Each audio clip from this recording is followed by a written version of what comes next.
తాకట్లో ఉన్న బంగారాన్ని విడిపించి ఆ రోజున మార్కెట్ ధర కట్టి మిగిలిన డబ్బును మీకు అందిస్తుంది కొమ్మూరి గోల్డ్.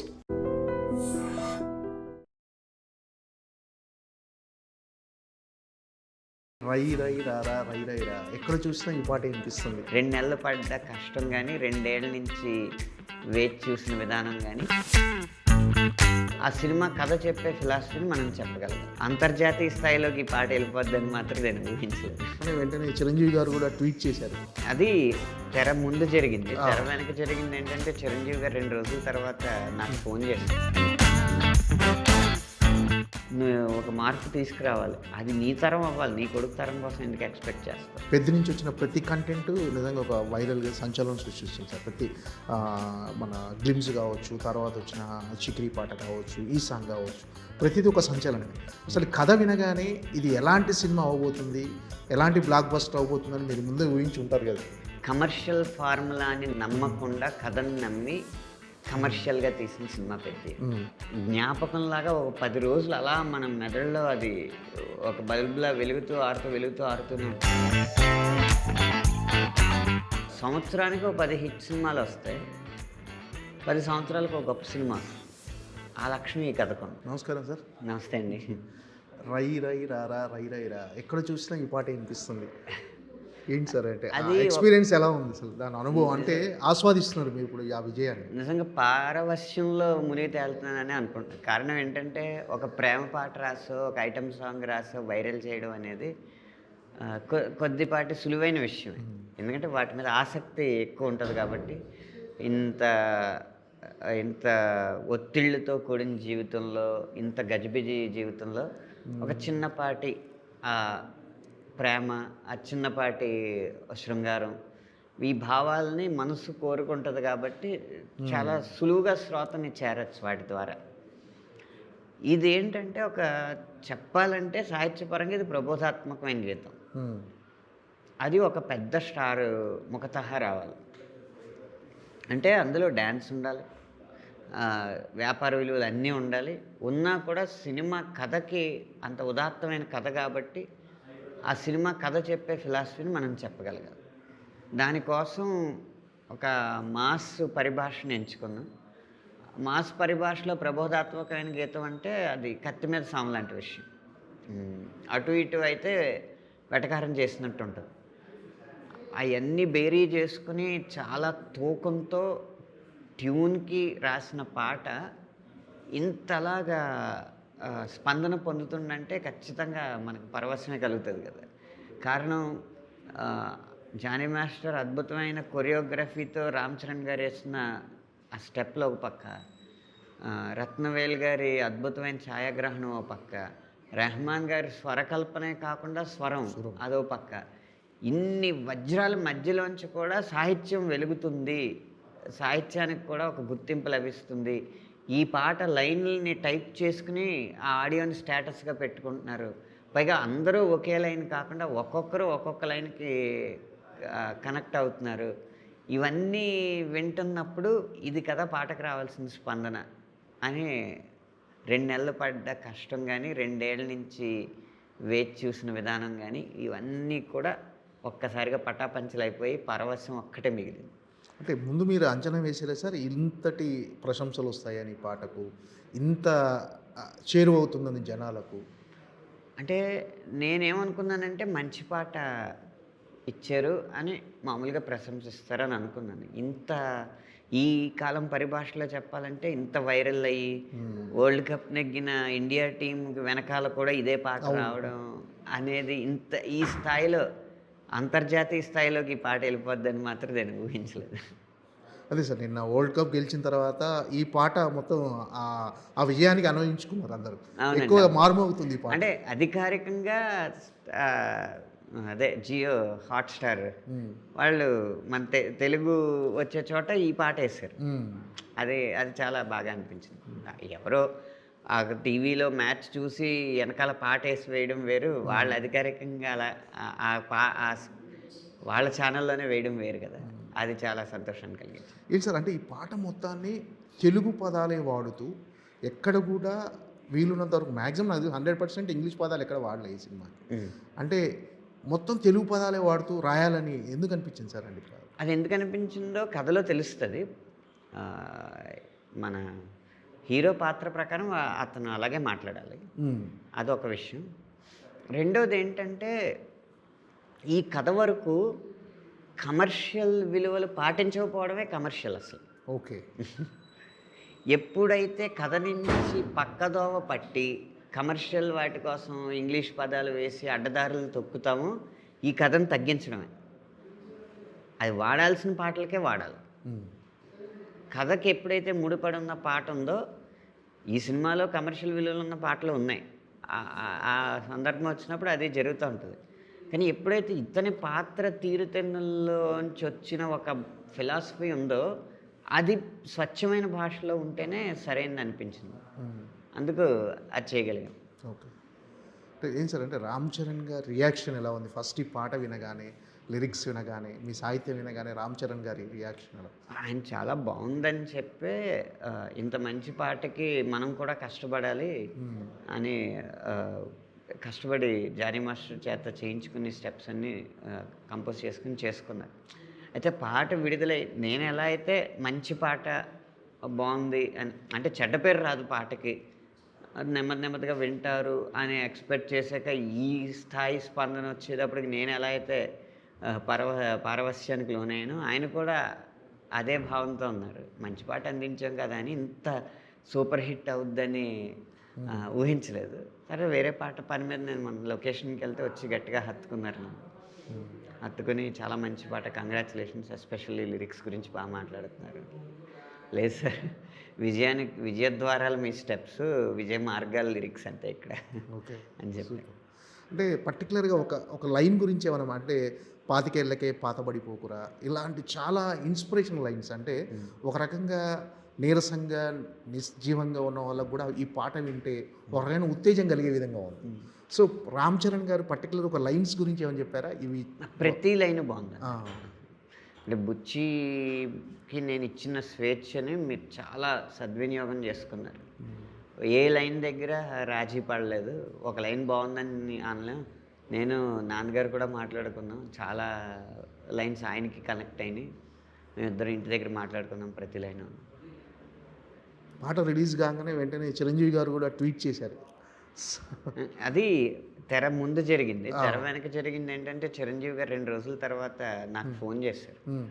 ఫోన్ చేసి చాలా బాగా రాసావయ్యా, అసలు ఈ స్టోరీ వరకు అది ఎంతవరకు కనెక్ట్ అవుద్ది అనేది సినిమా చూస్తేనే తెలుస్తుంది, కానీ పాటలో నా లైఫ్ నాకు కనెక్ట్ అయిపోయింది చాలా బాగా, నా కెరీర్ అంతా కనిపించింది ఒకసారిగా. నాకు ఎలా చెప్పాలో నీకు అర్థం కావట్లేదు, ఓ పని చేయి, సాయంత్రం ఇంటికి రా, అక్కడ మాట్లాడుకుందాం అన్నారు.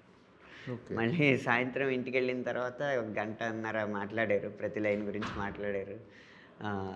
ఎలా రిలేట్ అవుద్ది నా లైఫ్కి ఈ లైను అని చెప్పి, ఉదాహరణకి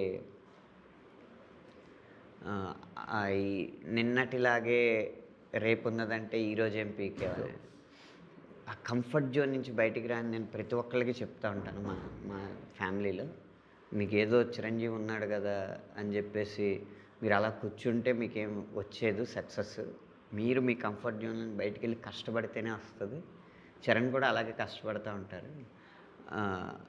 అది నేను అంటూ ఉంటాను, కానీ అది పాట రూపంలో నాకు కనిపించేటప్పటికీ చాలా సంతోషం అనిపించింది. నేను మా నాన్నగారు డిపార్ట్మెంట్లో ఉన్నారు కాబట్టి నేను పోలీస్ డిపార్ట్మెంట్లోకి వెళ్ళొచ్చు, ఎన్సీసీ బ్యాక్గ్రౌండ్ కూడా నాకు ఉంది కాబట్టి చాలా సులువుగా ఉద్యోగం వస్తుంది.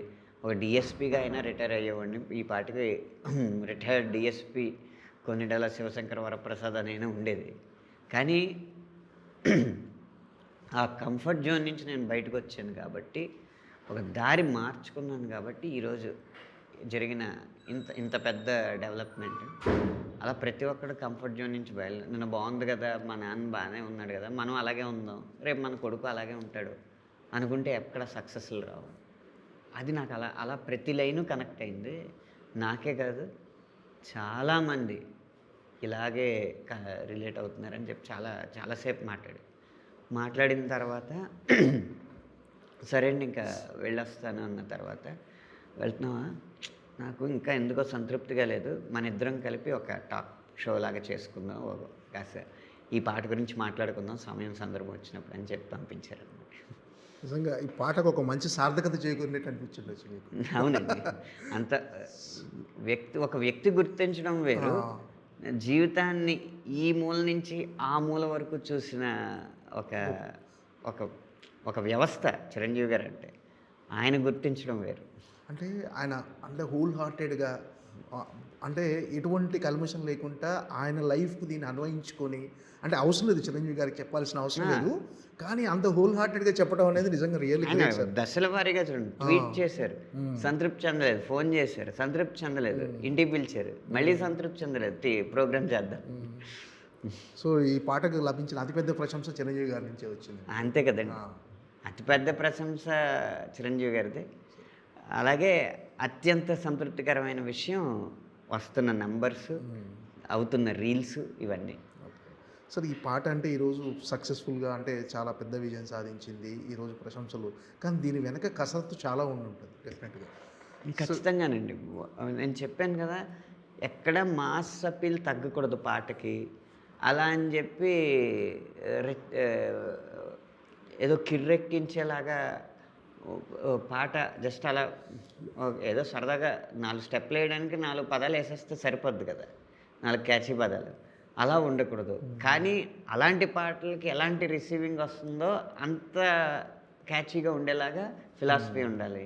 అది మామూలు పరిభాషలో చెప్పాలి. ఇన్ని ఛాలెంజ్ల మధ్య ఒక 2 నెలలు కసరత్తు చేసి, నేను బుచ్చిబాబు గారు అలా కార్లు వేసుకుంటా ఎంత దూరం తిరిగామో మాకే తెలియదు, ఏ కాఫీ షాప్లో ఆగామో, ఎన్ని కాఫీ షాప్లో ఆగామో మాకే తెలియదు, ఎన్ని చోట్ల లంచ్లు డిన్నర్లు చేసామో తెలియదు, షూటింగ్ లొకేషన్స్లో, క్యారోవాన్స్లో ఒక్కొక్క లైను ఒక్కొక్క చోట అల్లా వేసుకుంటా ఆఖరికి సాధించాను. అంటే 2 నెలల ప్రయాణం సార్ ఈ పాట? ఈ పాట 2 నెలలు పట్టింది. ఏంటి సార్ ఎన్ని బండిల్స్ అయిపోయినాయి పేపర్స్? అది కాగితాల లెక్క పెద్ద ఏం కాదండి. అంటే ఒక పదం పడ్డానికే అసలు చాలా సమయం పట్టచ్చు. మహా అయితే ఒక 10 కాగితాలు అయ్యి ఉంటాయి 10 వర్షన్లకి. కానీ ఎలాంటిది పడాలి అన్న ఆలోచన రావడానికే సమయం పడుతూ ఉండేది. ఆయన కూడా చాలా, అప్పుడు ఇంకా షూటింగ్ స్టార్ట్ అవ్వలేదు, చాలా ఆలోచిస్తూ ఉండేవారు ఇలాంటివి కావాలని. ఇప్పుడు మీరు 25 ఏళ్లకే పాతబడిపోకరు అన్న లైన్ ఆయన చెప్పిందే. ఓకే. కానీ ఆ స్థానంలో కాదు, పాట మొదట్లో పెట్టమనేవారు. నేను ఆ ట్యూన్కి కొంచెం కృతజ్ఞంగా ఉంటుంది అక్కడ పెడితే, దీనికి మంచి ప్లేస్ చూస్తాను అని చెప్పి అంతకుముందు రాస్తున్న 2 లైన్లు తీసేసి, ఈ 25 ఏళ్లకే పాతబడిపోకరా అన్న దానికి సపోర్ట్గా, హే పాతేసుకోకోయలా నువ్వు నిన్నే నీ లోపల, హే 25 ఏళ్లకే నువ్వు పాతబడిపోకురా అని రాశాను. ఇచ్చిన ఆలోచన గొప్పది, కానీ అది ఎక్కడ పెడితే కరెక్ట్గా ఉంటుంది అనేది మన విజ్ఞతతో ఆలోచించాలి. అలాగే నీ అయ్య వడ్డీ నీ బిడ్డ కడితే నువ్వేం పొడిచావని అన్న లైన్ నేను మామూలుగా బాగుంటుందని రాశాను. ఒక ఫిలాసఫీలో ఇదొకటి మంచిది కదా, నువ్వు నీ బ్యారియర్స్ నువ్వు బ్రేక్ చేయకపోతే ఎలా అని చెప్పడానికి, మీ తాతగారు మీ నాన్నగారు ఏదో పరిస్థితి బాగోకో ఏదో ఉపద్రవం వల్ల ఒక అప్పు చేయాల్సి వచ్చింది, అది ఆయన తీర్చలేనప్పుడు, మా నాన్న చేసిన అప్పు కదా నేనెందుకు తీర్చాలని చెప్పి జస్ట్ వడ్డీ కట్టుకుంటూ వెళ్ళిపోతే, ఆ వడ్డీని నీ కొడుకు క్యారీ ఫార్వర్డ్ చేసుకుంటుంటే ఆ అప్పు ఆ వడ్డీ దగ్గరే మీ జీవితం ఆగిపోద్ది. ఎక్కడో ఒక గొప్ప స్టెప్ తీసుకుని నువ్వు ఒక మార్పు తీసుకురావాలి. అది నీ తరం అవ్వాలి, నీ కొడుకు తరం కోసం ఎందుకు ఎక్స్పెక్ట్ చేస్తావు?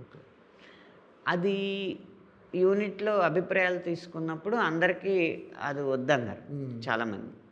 కానీ బుచ్చిబాబు గారు పట్టుపట్టి ఇలాంటి ఫిలాసఫీ ఉంటేనే, ఇంత కటువుగా చెప్తేనే అర్థం అవుద్ది అని చెప్పి ఆయన పట్టుపట్టి పెట్టించారు అన్నమాట. అలా రకరకాల డిస్కషన్స్ జరుగుతూ ఉంటాయి కదా. చాలా వర్షన్స్ రాశారా సార్ ఈ పాట? వర్షన్స్ ఎక్కువ కాదు, ఒక్కొక్క వర్షన్కి టైం ఎక్కువ తీసుకుంది. ఓకే. ఏంటి సార్ ఫస్ట్ అసలు ఈ పాట సిచ్యువేషన్ చెప్పగానే, అంటే ఇది ఈ టైంలో వస్తుంది ఈ పాట అన్న సిచ్యువేషన్ చెప్పగానే మీకు ఛాలెంజింగ్గా అనిపించిందా సార్ ఈ పాట రాయటం?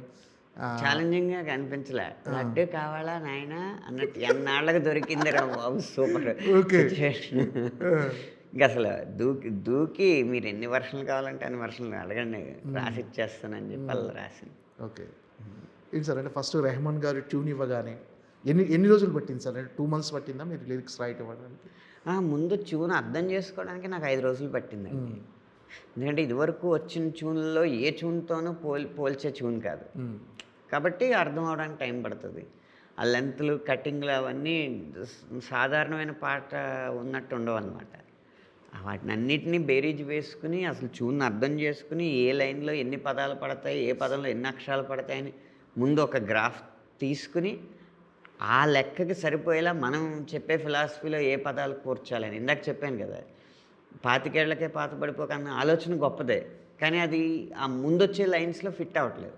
ఎక్కడ ఫిట్ అవుతుందో చూసుకొని అలా చేసుకుంటా ట్యూన్‌ని పూర్తిగా అధ్యయనం చేసి సీన్‌ని అధ్యయనం చేసి డైరెక్టర్‌కి చెప్తున్నది నాకు తట్టినవి అన్నీ క్రోడీకరించుకొని రాయడానికి కొంచెం సమయం పట్టింది. అంటే మీ సాహిత్యం ఎంత గొప్పగా ఉందో రామ్ చరణ్ గారి స్టెప్స్ కానీ ఆ గ్రేస్ కానీ ఒక పాటకు నిండుదనం తీసుకొచ్చింది. అసలు ఆ పాటకి ఒక పరిచయం ఆ స్టెప్స్ వల్లే జరిగింది. ఆ, ఇది పెద్ద పాట, అది మాంటేజ్‌లో వేసేసుంటే పాట అంత అవ్వకపోను. అయితే జానీ మాస్టర్ గారు ఈ పాట సందర్భంలో ఒకసారి మేము కలిసాం, ఇదే ఆఫీస్‌లో కలిసాం. కలిసినప్పుడు నేను అన్నది ఏంటంటే మిగతా ఇంట్రొడక్షన్ సాంగ్ అంతా డ్యాన్స్ చేయొచ్చండి, ఎందుకంటే జస్ట్ వాడు లైఫ్ని సెలబ్రేట్ చేయడమో లేకపోతే అక్కడ ఉన్న మూమెంట్ని సెలబ్రేట్ చేయడం ఇలాగ ఉంటుంది. ఈ పాట తేడా ఏంటంటే అద్భుతమైన ఫిలాసఫీ బోధిస్తున్నాడు. కాకపోతే మాస్ పదజాలంలో ఉండడం వల్ల అది ఫిలాసఫీ లాగా ముందు ధ్వనించదు, కానీ చివరాఖరికి వచ్చేటప్పటికి ఇందులో ఏదో అర్థం ఉందని అనిపిస్తుంది. దానివల్ల ఆ రెండింటిని మనం బ్యాలెన్స్ చేయాలండి. అలా అని రెహమాన్ గారు మ్యూజిక్ని తక్కువ చేయకూడదు అంటే ఆయన చాలా జాగ్రత్తగా ప్లాన్ చేసి మీరు లిరికల్ వీడియోలో కూడా చూస్తే ఇలా ఈ ఫోజ్ ఉంది కదా, సార్ ఈ వేళ్ళు ఫోజ్ ఉంది కదా, రై రై రా రా, ఇలా చాలా సింపుల్గా ఉంటుంది. పాట పాడినప్పుడు చాలా సింపుల్గా ఉంటుంది, స్టెప్ లాగానే ఉండదు అసలు, కానీ గ్రేస్ కనపడుతూ ఉంటుంది. ఒక్కసారి బీజిఎం స్టార్ట్ అయ్యేటప్పటికి ఆయన విశ్వరూపం కనపడుతుంది. అంటే ఎవరిని డామినేట్ చేయకుండా ఎవరి స్థానంలో వాళ్ళు వాళ్ళ పూర్తి సామర్థ్యం మేరకు పనిచేశారు. రామ్ చరణ్ గారు డ్యాన్స్లో అయి ఉండొచ్చు, జానీ మాస్టర్ గారు కొరియోగ్రఫీలో అయి ఉండొచ్చు, రెహమాన్ గారు సంగీతంలో అవ్వచ్చు, పాడడంలో అవ్వచ్చు, రత్నవేలు గారు ఛాయాగ్రహణం అవ్వచ్చు. వీళ్ళందరినీ సమన్వయపరుచుకొని తనకు కావాల్సింది రాబట్టుకోవడంలో బుచ్చిబాబు గారి హార్డ్ వర్క్ అవ్వచ్చు. అందరూ కలిసి అందుకున్న విజయం అన్నమాట ఈ పాట. సార్ ఈ సాహిత్యం విషయంలో మీకు బుచ్చిబాబు గారికి ఏమైనా డిస్కషన్ జరిగాయా అంటే ఫైనల్ అవుట్పుట్ కోసం? చాలా రాపిళ్ళు, ఇది ఉండొచ్చు, ఇది ఉండకూడదు, ఇది ఉండొచ్చు, ఉండకూడదు. ఇప్పుడు రైరే రారా రాసిన తర్వాత కూడా మళ్ళీ ఇంకో వర్షను రాసిన తర్వాత అనిపించింది మొదట లైన్ నుంచే మనం ఫిలాసఫీ మొదలు పెడితే పాట మాస్కి రీచ్ అవ్వదు, ఇలా సౌండ్ బ్యూటీ ఉండాలి అని చెప్పి ఆ రైరే రారాని ఉంచుకుని ఇలా 25 ఏళ్ళకే పాతపడిపోకరా లాంటి లైన్లు యాడ్ చేసుకుని అలా ఎప్పటికప్పుడు మారుస్తూ వచ్చాను. సరే, అంటే ఈ కథ వినగానే అంటే సాధారణంగా ఇప్పుడు పెద్ద నుంచి వచ్చిన ప్రతి కంటెంట్ నిజంగా ఒక వైరల్గా సంచలనం సృష్టిస్తుంది సార్. ప్రతి మన గ్లిమ్స్ కావచ్చు, తర్వాత వచ్చిన చిక్రీ పాట కావచ్చు, ఈ సాంగ్ కావచ్చు, ప్రతిదీ ఒక సంచలనమే. అసలు కథ వినగానే ఇది ఎలాంటి సినిమా అవబోతుంది, ఎలాంటి బ్లాక్ బస్టర్ అవబోతుందని మీరు ముందే ఊహించి ఉంటారు కదా సార్? నాకు అంకెల్ లెక్క, వ్యాపారం లెక్క సరిగ్గా తెలియదండి, ఎందుకంటే ఆ రంగంలో నేను లేను కాబట్టి. స్థాయి వరకు చూస్తే 10 సినిమాలు, 10 సంవత్సరానికి ఒక 10 హిట్ సినిమాలు వస్తాయి, 10 సంవత్సరాలకు ఒక గొప్ప సినిమా వస్తుంది. ఆ లక్ష్యం ఈ కథకం. 10 సంవత్సరాలకు ఒకసారి వచ్చే సినిమా పెద్ద లాంటిది. అంకెలు అంటారా అవి నాకు తెలియదు. ఎన్ని వందల కోట్లు, ఎన్ని వేల కోట్లు వసూళ్ళు అయితే ఎంత గొప్ప సినిమా అన్నది నాకు తెలియదు కాబట్టి నేను చెప్పకూడదు. ఏంటి సార్ అంటే ఈ పాట అసలు ఎక్కడ పుట్టింది సార్? అంటే మీరు ఇక్కడే ఆ పాట రాసేటప్పుడు ఇక్కడే ఉన్నారా, ఇక్కడ విదేశాలకు వెళ్ళారా? అసలు ఈ పాట మొత్తం పాట అయితే ఒక్కో లైన్ ఒక్కో చోట పుట్టిందండి. రైరైరారా పదమేమో బుచ్చిబాబు గారి వ్యక్తిగతమైన కార్యాలయం ఉంటుంది అయ్యప్ప సొసైటీ దగ్గర కాకతీయ హిల్స్లో, ఆ పదం అక్కడ పుట్టింది. ఆటను కోకో అది ఆ లైన్ అయితే ఒక కాఫీ షాప్లో పుట్టింది. అంటే పెద్ద కథ మొత్తం నేను ఒక పదంలో ఎందుకు ఒక వాక్యంలో ఎందుకు చెప్పకూడదు అని ఆలోచిస్తే అసలు ఇంతకుముందు ఎలా రాస్తుంటారు అని మిగతా పాటల గురించి ఆలోచిస్తున్నప్పుడు ఒక్కళ్ళలో పాట గుర్తొచ్చింది. ఆటనే మాటకర్థం నిన్ను నువ్వే గెలుచు యుద్ధం. అందులో కబడ్డీ ప్లేయరు వాడే గెలిచే యుద్ధంలో గనక గెలవగలిగితే ఈ కబడ్డీ నీకు పెద్ద విషయం కాదు అన్నది ఉంది. ఇక్కడ పూర్తిగా సినిమా అంతానే ఆట గురించి ఉంది. అంటే ఏంటి, వాడి ఆట అంటే వాడి లైఫ్, అదే చెప్తే బాగుంటుందని చెప్పి ఆటనుకోయ్ ఆటంటే బతుకోయ్ నీ ఆట బతకాలి రోయ్, మాటనుకోయ్ గెలుపంటే వెలుగోయ్ గెలుపై నువ్వెలగాలి రోయ్ అన్న లైన్స్ రాశాను. అదొక కాఫీ షాప్లో వచ్చింది. అది ఒక్కొక్క లైన్ ఒక్కొక్క చోట పుట్టిందండి. విచిత్రం ఏంటంటే ఈ లైన్స్ ఇప్పుడు మన సెమీఫైనల్లో అక్షర్ పటేల్ గారు పట్టిన క్యాచ్ ఉంది కదా, ఆల్మోస్ట్ చాలా చాలా రిస్కీ చేసిలా పట్టి ఇంకా పడిపోతున్న సమయంలో ఇలాగ శివం దుబే గారికి అందించాడు. ఆ క్లిప్ వేస్తే ఈ పాట వేస్తున్నారు అనమాట. అంటే ఆటని లైఫ్ లాగా భావించేవాళ్ళు ఇలా ఆడతారని చెప్పడానికి. రెహమాన్ గారితో మీ ప్రయాణం ఎలా ఉంది? రెహమాన్ గారితో అంటే రెహమాన్ గారితో ఇది మొదటిసారి కాదు, ఏమాయ చేసేవే నుంచి అంటే 2009 నుంచి ఒక 15 ఏళ్ళ జర్నీ. ఆయనది చాలా నిరాడంబరమైన విధానం అండి. పాట చూడడం, లైన్లు సరిపోయినాయి, అంతా బాగున్నాయి, డైరెక్టర్ గారికి ఓకేనా, నాకు ఇందులో ఫోనోటిక్గా అనిపించట్లేదు, ఈ ఒక్క సౌండ్ ఏదైనా మార్చండి, సరే సరే ఇలా అంటే ఓకే, డైరెక్టర్ గారికి ఓకేనా, ఓకే అంటే ఎవరి చేత పాడిద్దాం అనే ఒక డిస్కషన్. ప్రతి పాటకి ఒక 10-15 నిమిషాల కంటే ఎక్కువ డిస్కషన్ చాలా నిరాడంబరంగా ఉంటుంది. పాడిస్తారు, పంపిస్తారు, వేరే సింగర్స్ పాడితే వెళ్తాం, ఆయన పాడుతుంటే జూమ్ మీటింగ్లో పెడతారు, లైన్స్ పంపిస్తూ ఉంటారు, ఏదైనా తేడా వచ్చిందంటే తేడా వచ్చిందో మళ్ళీ పాడతాను, అంత నిరాడంబరంగా ఉంటుంది. అంతే. ఈ పర్టికులర్గా పెద్ది సినిమా మీరు సాహిత్యాన్ని అందించడంలో మీరు అనుసరించిన విధానం ఏంటంటే ఖచ్చితంగా ఈ సినిమాకి ఇలాంటి పాటలు ఉండాలి, ఇలా రాయాలి అని మీరు ఒక ప్రణాళిక ఏమైనా వేసుకున్నారు? ముందు హీరో ఎంతవరకు మాట్లాడగలడు, హీరో వెనకాలొచ్చే బ్యాక్గ్రౌండ్ సాంగ్ అనుకోండి, అది డైరెక్టర్ మాట్లాడేది కాబట్టి డైరెక్టర్కి హీరో కంటే ఖచ్చితంగా హీరో క్యారెక్టర్ కంటే, అంటే మళ్ళీ నిజ జీవితంలో హీరో కంటే అంటలేదు, అక్కడ హీరో క్యారెక్టర్ కంటే డైరెక్టర్ ఎక్కువ తెలివైనవాడు ఉంటాడు కాబట్టి వాడి పదజాలం కొంచెం రిచ్గా ఉంటుంది. కానీ హీరోకి ఎంత పరిమితులు ఉంటాయి, ఏ పదాలు పలకగలడు అనేది చూసుకుని అంతవరకే ఆ పరిమితుల మేరకే రాస్తూ ఉంటాడు. అలా పెద్ది రామ్ చరణ్ గారు ముఖతః ఆయన పాడే పాట ఒక స్టాండర్డ్లో ఉంటుంది, బ్యాక్గ్రౌండ్లో వచ్చే పాట ఇంకో స్టాండర్డ్లో ఉంటుంది. ఓకే. మిగతా పాటలు ఎలా ఉండబోతున్నాయి సార్ పెద్ది నుంచి? మీరు సాహిత్యం అందించిన పాట మాటలు చెప్పాలంటే వైవిధ్యం, ఒక పాటలాగా ఇంకో పాట ఒకదాని కూడా సంబంధం పోలిక ఉండదు. అలాగే ఫలితం కూడా ఒకదాన్ని మించి ఒకటి ఎలా వచ్చిందో ఇప్పుడు, అలాగే దీన్ని మించి ఇంకోటి అలాగే వస్తుంది. కొన్ని పాటలు సినిమాకు ఉపయోగపడే ఉంటాయి, అంటే రీ రికార్డింగ్లో కొన్ని ఎమోషన్స్ ఇన్స్ట్రుమెంట్స్ కూడా చెప్పలేనివి పదాల్లో చెప్పాల్సి వచ్చేది. అలాంటి పాటలు ఆ రీ రికార్డింగ్ ఆ సినిమాకి బాగా ఉపయోగపడుతుంది, దాన్ని ఎలివేట్ చేసేలాగా. అంటే సాధారణంగా ఒక పాట హిట్ అయితే లిరిక్ రైటర్కి చాలా తక్కువ క్రెడిట్ వస్తుంది. ఈ పాట విషయంలో మాత్రం రామ్ చరణ్ గారి డ్యాన్స్కు ఎంతటి పేరు వచ్చిందో, తర్వాత రెహమాన్ గారి ట్యూన్ అదే సమాన స్థాయిలో మీ సాహిత్యానికి కూడా ఒక ప్రశంసలు లభిస్తున్నాయి సార్. దానికి కారణం ఏంటంటే రామ్ చరణ్ గారి డ్యాన్స్ అందరికీ నచ్చింది, దీనిలో లిరిక్ అందరికీ నప్పింది. అంటే ఎవరి జీవితంలో చూసుకున్నా వాళ్ళకి కనెక్ట్ అయ్యేలాగా ఉంది, అందుకు ఎక్కువ పేరు వచ్చింది. ప్రతి దాంట్లోనూ ఇంచుమించు పెద్దవాళ్ళు చిన్నవాళ్ళు ఎంతమంది చేసిన ప్రతి ట్వీట్లోనూ రామ్ చరణ్ గారి పేరు, నా పేరు, రెహమాన్ గారి పేరు, జానీ మాస్టర్ పేరు లేకుండా లేదండి. ఎవరు ఒక్కళ్ళ పేరే పెట్టట్లేదు. అది ఈ పాట సాధించిన విజయం, సమిష్టి విజయం. అది సమిష్టి కాదు, సమష్టి విజయం. సమిష్టి అంటారు కదా, అవును సమిష్టి, అది ఈకారం లేదు, సమష్టి విజయం. ఓకే. సార్ చిరంజీవి గారు మిమ్మల్ని పిలిపించడం ఒకరోజు, అంటే ఆ రోజు మొత్తం పాట గురించి డిస్కషన్ జరపడం, ఆ క్షణాలు ఎలా అనిపించినాయి సార్ మీకు?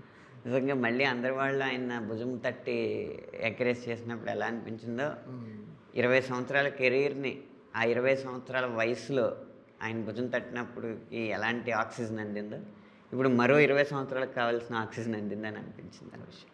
సార్ ఈ పాట కింద యూట్యూబ్లో వచ్చిన తర్వాత కింద కామెంట్స్లో చాలామంది లెజెండ్ సీతారామ శాస్త్రి గారి తర్వాత మళ్ళీ అనంత్ శ్రీరామ్ గారు ఇలాంటి పాటలు రాయటంలో ఆయనకి చెల్లింది అని ఒక కామెంట్స్ చూశాను నేను చాలా.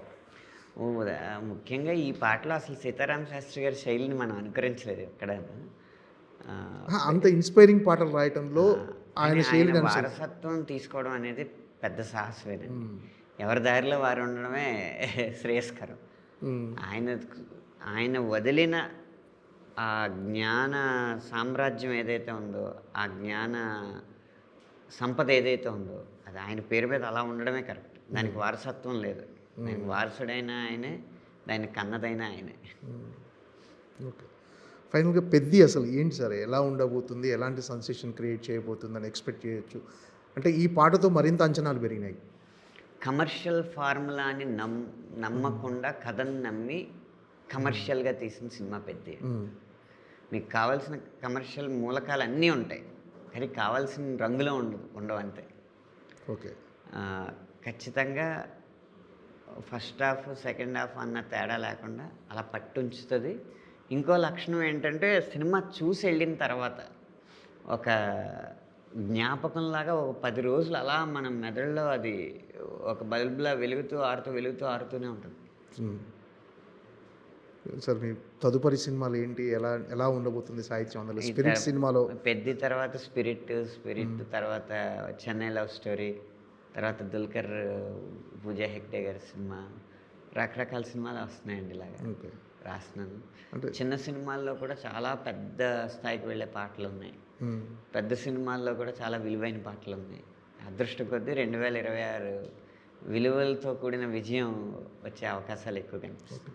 ఏంటి సార్, అంటే స్పిరిట్ ఎలా ఉండబోతుంది అంటే ఆల్బమ్ పరంగా, మ్యూజిక్ పరంగా? అంటే అందులో ప్రభాస్ గారు ఒక కాప్ రోల్ చేస్తున్నారు, అంటే అది సందీప్ రెడ్డి గారు వంగ గారి శైలిలో ఉండబోతుందా సినిమా ఏంటి అంతా?